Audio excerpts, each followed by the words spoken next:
పదాలు తెలియని పెదవులకు అమృతవాక్యం అమ్మ. సంతానలేమి సమస్యతో బాధపడుతున్న ప్రతి స్త్రీమూర్తి బాధను మేము అర్థం చేసుకోగలం. ఫెటినైన్.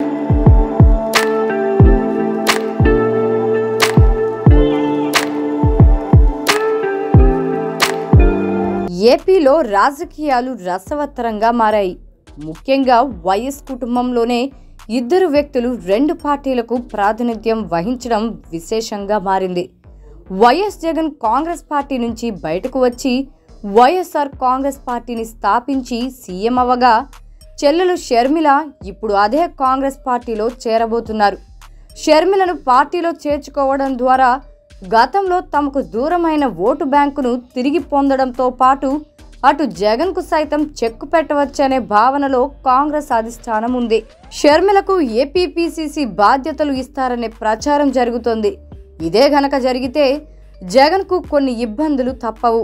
ఇదే సమయంలో షర్మిల వచ్చే ఎన్నికల్లో కడప ఎంపీగా పోటీ చేస్తారనే ప్రచారం కూడా జరుగుతోంది.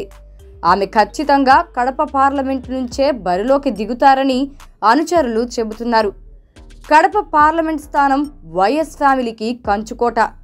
గతంలో వైఎస్ వివేకానందరెడ్డి, జగన్, అవినాష్ రెడ్డి ఇలా వైఎస్ కుటుంబ సభ్యులు కడప పార్లమెంట్ స్థానానికి ప్రాతినిధ్యం వహించారు.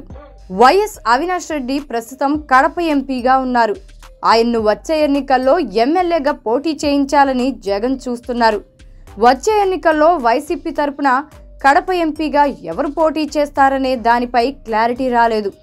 ఒకవేళ షర్మిల కడప బరిలోకి దిగితే దానికి అనుగుణంగానే జగన్ నిర్ణయం తీసుకుంటారని తెలుస్తోంది.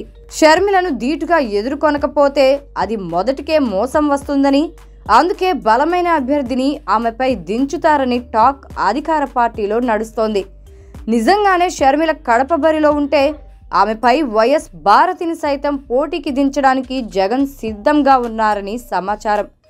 లేకుంటే అంతకు మించి వ్యూహాన్ని అమలు చేస్తారని వైసీపీ వర్గాలు చెబుతున్నాయి. షర్మిల కడప ఎంపీగా కాంగ్రెస్ పార్టీ నుంచి బరిలోకి దిగితే జగన్ ఎలాంటి నిర్ణయం తీసుకుంటారో అని ఆసక్తికరంగా మారింది.